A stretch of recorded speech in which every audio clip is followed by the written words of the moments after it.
So mga bay, ito na naman kami ni Boss Bay tsaka ni Mones. Boss Mones, akit kami ng Marilaki. Dito na kami nagkita-kita mga bay sa ano, Boso-Boso na yan. Diyan banda sa may Shell na yan. Diyan kami banda nagkikita nila mga kasamahan ko, mga taga Pasig. Yan. So nauna na yun si Boss Bay, no. Tapos medyo nahuli ako. Kasi daming mga tao, mga bay. Ayan na, didiretso na kami mga bay. Panoorin nyo lang hanggang sa dulo mga bay. Dito kami sa paakyat kami ngayon ng Marilaki. Kaso medyo malayo-layo pa kami mga bay. Ito na mga bay, sinisimulan na namin umakyat bay. Ayan, napakaraming nagpumotor mga bay, grabe. Ayan, diretso lang mga bay.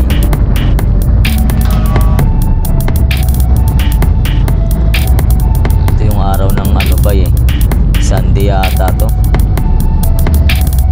Late upload ko na to mga bay. Bali ito yung part 1 na papakita ko na full video pag akyat namin ni Boss Bay.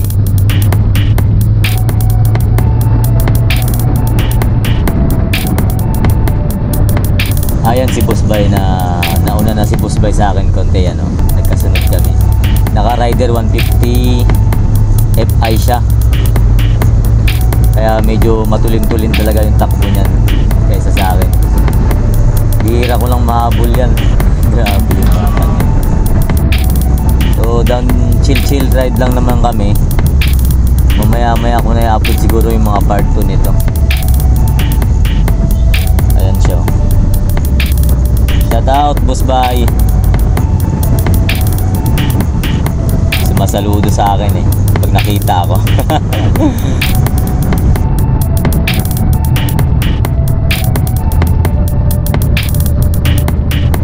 Aray, sakit, nalubak ako.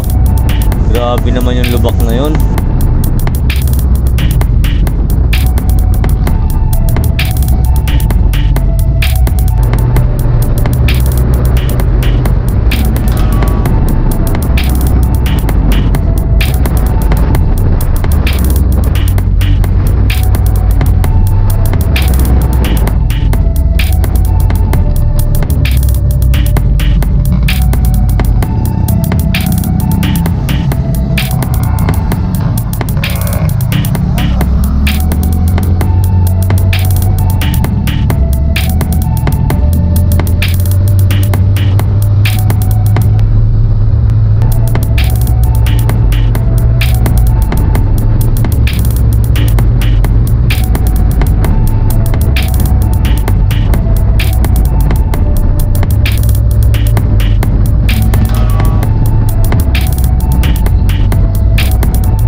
Sa part na to mga bay, so dito kami, hahataw kami dito ni Boss Bay.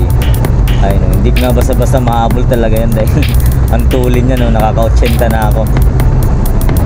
Kaso chill rides lang talaga ako, ayoko talagang sumagad. Ayun, no.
dito banda mga bay, oh.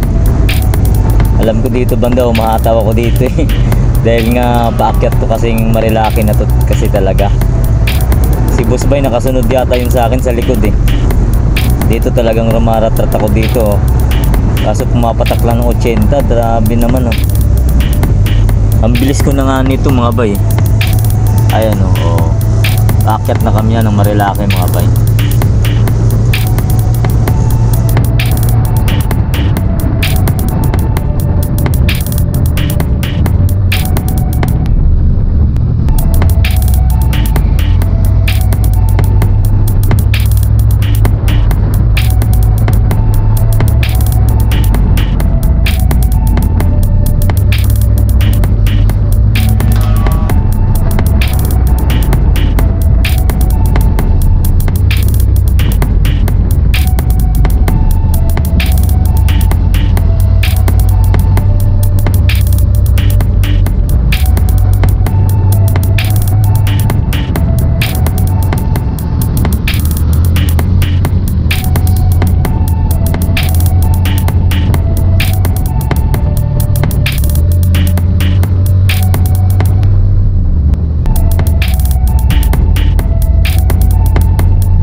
So mga bay, hanggang dito na lang muna. Mamaya-maya ako na i-upload yung isa. Ingat kayo mga bay. God bless.